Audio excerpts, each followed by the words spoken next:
Let's imagine it. 8 billion people standing side by side, shoulder to shoulder, all over the planet. Schools are canceled, offices are closed, sports stadiums are packed, mountaintops are crowded.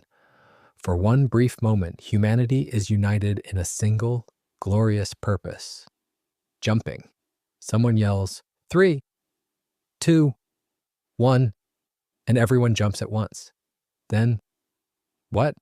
Would the Earth shake? Would it wobble in space? Would tectonic plates shift? Would we all plummet into the core like in some apocalyptic movie?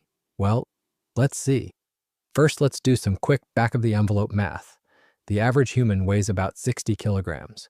Multiply that by 8 billion, and you get a really big number. Around 480 billion kilograms.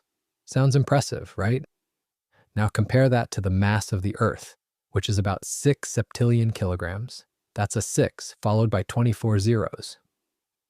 So if you stacked every single human being into one giant pile, which you shouldn't do, our combined mass would still be about 12.08% of Earth's total mass. In other words, we're not moving the planet. But okay, what about the impact of all those people landing at once?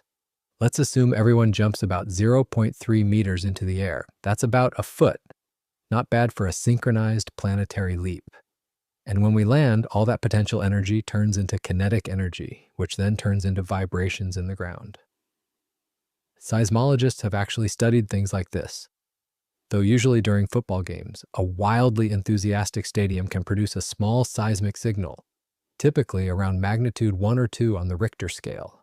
That's about as much energy as a small firecracker. Now let's scale that up. If 8 billion people all jump and land at the same time, the energy released would be roughly equivalent to a 4.0 earthquake. That's enough to be felt, like a truck rumbling by, but not enough to cause any structural damage. However, that's assuming everyone actually lands at the same time. In reality, there would be delays. People wouldn't be perfectly synchronized. Time zones, reaction times, and general clumsiness would spread the landings out over several seconds. That smooths the impact out and spreads it over time, which means no noticeable seismic wave. It might register on some scientific instruments, but the average person wouldn't feel a thing, unless, of course, you're standing in a stadium full of people jumping. Then it might feel pretty dramatic, but still more like a music concert than the end of the world. What about the idea of moving the Earth? The short answer, nope. But the long answer is kind of fun. When you jump, you push down on the Earth. Thanks to Newton's third law, for every action, there's an equal and opposite reaction.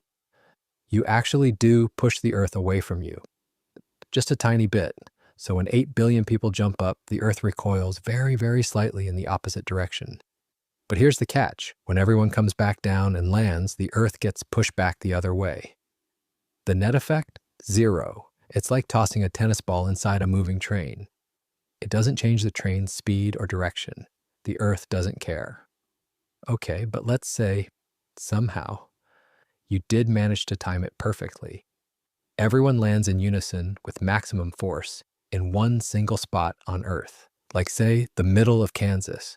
Now you've got all this mass concentrated in one region, slamming into the crust. That could generate a more localized effect, maybe a sharp tremor, maybe a little damage to roads or old buildings. But again, probably no worse than a mild earthquake, and again, extremely hard to coordinate. Plus, the logistics are insane. There's not enough room on the surface of the Earth for everyone to stand side by side. If we assume half a square meter per person, which is very cramped, we'd still need about 4 billion square meters. Or 4,000 square kilometers. That's roughly the size of Puerto Rico. Good luck convincing 8 billion people to fly there for a mass jump. But let's say we solved that too. Let's say teleportation exists and everyone gets instantaneously delivered to one vast concrete platform, just big enough for everyone to stand. Everyone jumps and lands at the exact same time. Would that move the Earth? But it would generate a short-lived sound wave, some crushed toes, and probably a few sprained ankles. The seismic wave might make for a cool graph at a seismology lab. Someone might write a paper about it, but Earth, in its 6 septillion kilogram glory, wouldn't budge. Now here's where things get interesting. If this jump were somehow done in space, say everyone on a giant floating platform, Then things would be different. If all 8 billion people jumped off the same side of a massive floating platform, the platform would slowly drift in the opposite direction. Not much, but enough to measure. In space, momentum matters. But here on Earth, gravity makes sure everything balances out. What goes up must come down, and the planet doesn't even notice. So in the end, what happens if everyone on Earth jumps at once? A few people fall over, a few kids laugh, some seismologists smile as their sensors pick up a blip. And then, just as quickly, everything goes back to normal. Except now, someone has to explain to the rest of the world why we all just did that. Maybe that's the real scientific mystery.